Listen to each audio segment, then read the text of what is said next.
Okay, hello, it is of course Nick Dutch back again, great and glorious, soon to be famous one day Nick Dutch, showing you the layout of the entire major arcana of the Book of Thoth Tarot, the Aleister Crowley deck, done by Lady Frida Harris. Think about it. Okay, think about this whole thing for a minute. If I was to go stand up, give you a bird's eye view, what's the first thing you notice?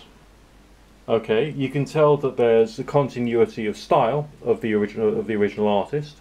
You can tell that maybe there's some continuity in terms of the theology of the person who instructed what the art should look like and why. But also, you've got this other experience going on at the same time, if I can just get a bit more light on it. And that is vividness. Okay, totally, completely vivid in every possible way.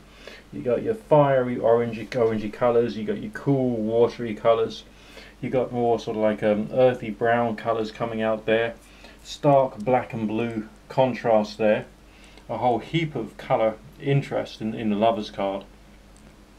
The Lightning Struck Tower coming out with the delightful use of red and black in order to express intensity of emotion. Alright, in terms of, let's say, a tragedy or some emotional distress prior to a new creation, emotionally and intellectually, within a person's life. Okay? And then by comparison with that, and contrasting to that, you got the Sun card, which is like very sort of like, hello clouds, hello skies, isn't it beautiful? You know, just looking at the contrast between the Sun card and the Lightning Struck Tower, I think you can see quite clearly that these are expressions of different qualities of feelings and emotions. Okay? Going back over here to this side of things, you got the image of the Hermit there, who appears to me to be rather, you know, not just withdrawn. I mean, we can't even see his face, and there must be a reason for that. He's hiding something from us. He's hiding his expression from us. He doesn't want to know what we think. Therefore, maybe it's talking about withdrawal, either in terms of contemplation or withdrawal from society. Maybe. These things can have a multitude of meanings depending upon the context and the way in which the question is asked of them. So I'm just showing you this because I think it makes you think more about how much art there is in tarot, and how the ways in which these things express themselves differently to you. I mean, just check out the impression of the Star card here. Obviously, there's a version of the Star card is also I have on my wonderful backdrop there, which looks good. But this one, it's gentle, it's ephemeral, it's got this feeling of something spiritual about it. Everything about it is clear cut, clear and precise, but also with this feeling of flow, of change, but being driven maybe by hope, and maybe that's what the symbol of the star is. It's a sense of a vision which is giving structure to the chaos and the mess of all the things you're doing in your life, and therefore maybe an awareness of what could be happening next, and the fact you are building a better future even though you don't know it. I mean, you can go into this stuff in unbelievable depth, really, and there's no way that I, with my little camera and my little YouTube channel, could ever do justice to tarot properly. I don't think I ever could. The art card, coming over as a character who is, you know, blending things, putting things together, mixing things that would not normally mix, maybe, and creating some kind of combination of forces which can then be used somehow, but also with a certain level of precision and concentration and measuring things right, maybe. Just like those days when you decide to follow a recipe and you're following it precisely and you're using just the right ingredients and you're making sure all of the equipment that you're using to do the cooking is good. But like, that's intellectual and emotional process applied to something else, such as your work, your career, your life, your family situation. It's just like the card itself doesn't have one meaning. It has like an energy of an expression of a type of thinking or a way of thinking or feeling about something, which then shifts the kind of things that you could end up saying when you're in a reading situation with somebody. Does that make any sense? Or indeed, if you're just using this creatively as a random thought generator, just to, you spend a bit of time studying some symbolism, yeah, that's all pretty good. Let's just lay out a few cards, see what comes up, see whether that's relevant to me, whether that's not relevant to me, or whether it's going to give me some thoughts and feelings about how I should be approaching something. I do readings for myself, okay? But I have to be careful of the quality of information I'm giving myself and why I'm giving myself that information, and making sure I'm still thinking creatively and intellectually and objectively about the phenomenon or life itself, okay? Here's one of the Magnus cards. There's another couple you can get for this deck, and I just like that one the best because it seems to be talking about racing forward to a particular goal, and just having the equipment that you need to do it, but maybe not the experience. Alright, it's a powerful symbol of a certain level of competent immaturity, so to speak. It's just got lots going on with it. Obviously the holiest cards in the deck are there, of course. The Emperor and the Empress. If you haven't worked out why I said that about them, you've got more books to read. Okay, you've got more things to think about, and you've got more things to learn about the history of tarot and how comes this loose leaf book ended up in this particular format. Okay, think about it, learn why they are there and how they apply to both Christianity and paganism, and just like the Western methodology, spiritually speaking. I mean, anyway, I'm just showing you this because I like it. In reality, I'm showing you this because it just demonstrates like how much there is here. Okay, you got 22 different images for your major arcana.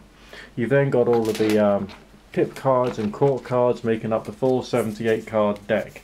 Think about how much work. I mean, just I don't know whether you're like at all like me, and when you see something beautiful in the outer world, you think to yourself like, you just think about the work and the skill that went into it. If you walk past a great cathedral, if you walk past a great statue in the park, whenever you see these things, do you ever stop and think about how much learning the artist must have gone through in order to create that building or that sculpture? Then apply that to tarot. Okay, this is art, writ large, for the purposes of helping us as people to try and work out what it means to be people, and to try and do things in life which will help us to do well. I mean, the thing which holds humans back, the main thing that holds humanity back, is the mind of humans. So this is something we have to be perpetually looking after. That's why we have mindfulness, that's why we have transcendental meditation, that's why we have counselors and psychiatrists, and that's why we also have people like me, tarot readers. And it's a very important and useful, beneficial service which is provided by all of us. And I think that because everyone comes from a different intellectual, educational and emotional background, everyone will look at the cards, and of course theological background as well. Everyone will look at tarot in a very, very different way. And that's also part of the beauty, alright, the fact that there isn't one singular meaning, but we can be guided by other people's interpretations of what the cards could represent. But then it's also a question of under what conditions. Under what questioning conditions, under what contemplative conditions, under what spread conditions a particular thing means something. And that's why I don't tend to use any form of dogmatic interpretation of the meanings of various different things, because they were created by people who were looking at art in a particular way. Now, if you are someone who thinks you've got a certain quantity of energetic awareness, then these become the random thought generator which will help to stimulate aspects of your creativity and your creative thinking and your creative problem solving. People who turn around and say, well, the cards never lie, I think they are wrong. Okay, the cards are just cards, they're just the art form. The thing which shouldn't lie is the reader. The thing that shouldn't lie is the person who is receiving impressions and trying to guide the client properly. And that takes wisdom, and wisdom which not a lot of people have. I mean, I've been working recently with a client of mine who is going through the rigmarole of getting free from a false medium, and I'm helping her to see that this is a false medium who's just like exploiting money out of her.